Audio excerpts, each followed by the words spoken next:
Welcome, true believers and fellow YouTubers, to another episode of Big D's Entertainment Rankings and Reviews. Hi, this is Duel, better known to y'all as the Big D. Got you with my Stan Lee impression. And by that, I'm going to review a Marvel movie. It's Hulk from 2003, released by Universal and directed by Ang Lee, starring Erica Bana in the title role, and of course it's Bruce Banner, with Jennifer Connelly, Sam Elliott, Josh Lucas, and Nick Nolte. Now this film explores the origins of Bruce Banner, who becomes the mighty green giant of the Hulk after being exposed to gamma radiation, and while he is pursued by the U.S. military, he comes into a conflict with his biological father, who has his own dark agenda. Sorry, I got mixed up. I'm getting tongue-tied. I'm going to let that slide. Okay. Dark agenda for his son. Anyway, now, this film took a long time to do. The development of the film started as far back as 1990. Anyway, yes.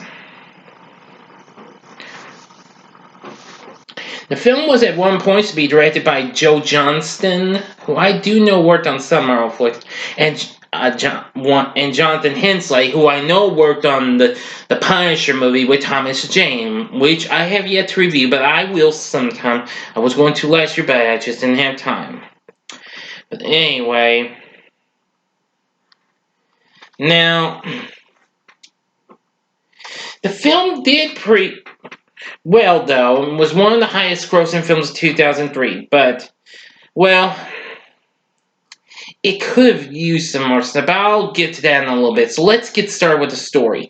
Now, it starts in the 1960s when scientist David Banner has the idea to forge super soldiers by introducing modified DNA sequences extracted from various animals to strengthen the human cellular response.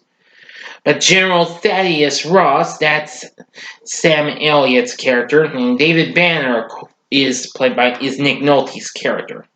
Well, Ross denies him permission to use human subjects, so he subsequently conducts the experiments on himself. And after the birth of his son Bruce, he finds that his son may have inherited the effect and seeks a cure.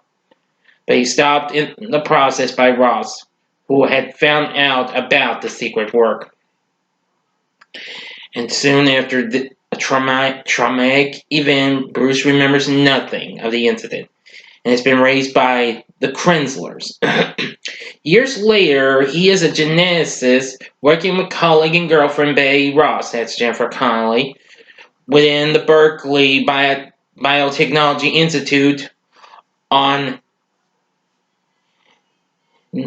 nanomed research to achieve instantaneous cell repair by using low levels, exposure to turn on the nanomeds once they are introduced into a living organism, planning to use it to cure all from sickness such as cancer and Alzheimer's.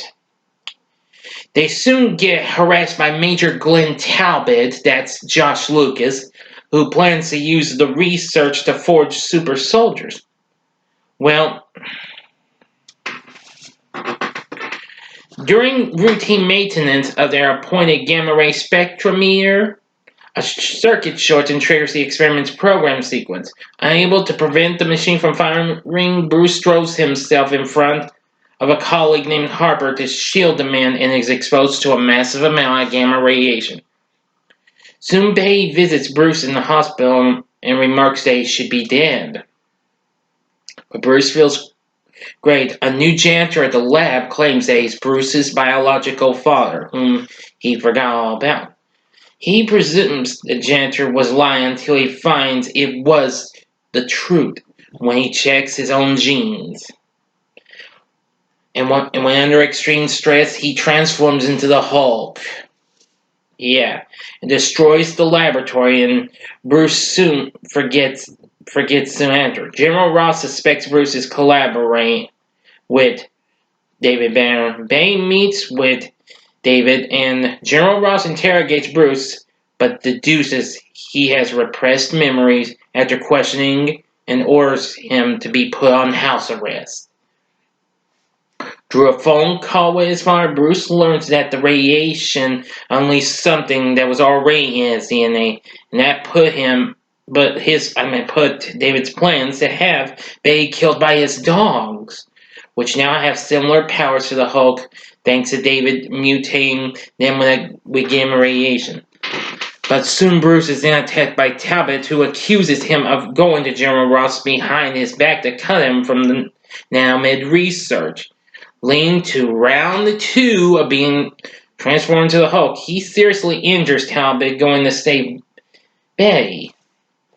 After being wounded in a lengthy struggle, he kills David's dogs and changes back to Bruce before being captured by the military the next morning.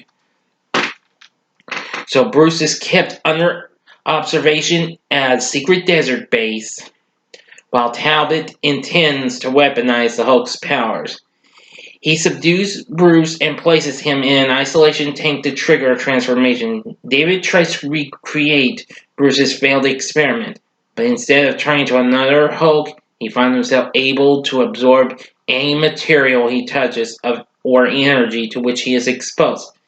He hands himself over to the military after lying to Bay and telling that he had accidentally killed his wife, Edith, in front of the child Bruce due to fury caused by Ross's interference. Bruce awakens from a nightmare about the event, realizing his father thought he was a monster and tried to kill him while his mother protected him, and then turning into the Hulk.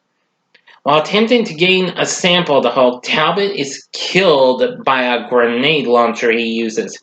The Hulk escapes the desert base and rampages across the desert to San Francisco, battling army forces sent after him until Bay calms him into his human form. Now, I'm going to give you 5 seconds to stop this video. Then, once you've stopped, go to the description box and then fast forward to the time listed in order to avoid being spoiled by the ending to this movie. So, here we go with 5 seconds. Go. Okay, you've been warned. Now, the ending starts out when David tries to taunt Bruce into transforming into the Hulk again, but fails. He then decides to go first and bites an electrical cable, absorbing all the electricity in San Francisco. The electricity hits Bruce, triggering his own transformation, and a brutal fight ensues between the father and son, who is the Hulk, which are firstly transferred into the sky and later into Pear Lake. David begins to absorb Hulk's energy, but when the Hulk forces David to absorb his full power, it is too much and overwhelms him. As he transforms into a gigantic spear of water, he is killed by a missile from the army. 1 year later, Bruce is presumed dead, while General Ross mentions apparent Hulk sightings and Betty admits her love for Bruce. In a South American jungle, Bruce has become a doctor and is approached by rebel militants who want to take medical supplies from the poor. Bruce faces the militants' leader, warning him that you wouldn't like me when I'm angry. His eyes turn green and the Hulk's roar is heard in the distance. And that's how the story goes. So if you made it through this without being the warning, I warned you. Shame, shame, shame. Now then, it's been a long time since I last saw this movie, so I've seen Hulk several times. It's good in some ways, but it's not great though. I don't hate the movie. It just could have used a little bit more spin polish. Now, it is kind of silly that they have little words and comic book panel things in there, just like the Wonder Woman TV series. Yeah. Now, another good thing, well, some good things I did like was we get to see a cameo by Lou Ferrigno, who, of course, that was TV's Incredible Hulk. And he appears as a security guard with Stan Lee, who in this one cameo scene. And, well, some of the music's not too bad, which they have Danny Elfman do the score for this, which of course the previous year he had done the score for another Marvel movie, and that was Spider-Man. But anyway, this was another superhero movie Elfman did. Of course, he also did the scores for Batman and Darkman. But anyway, which was still good. It would also be sort of the introduction to Velvet Revolver, but that name wasn't out just yet, so it was just Scott Weiland, Duff McKagan Slash, and several other dudes. Let me see now.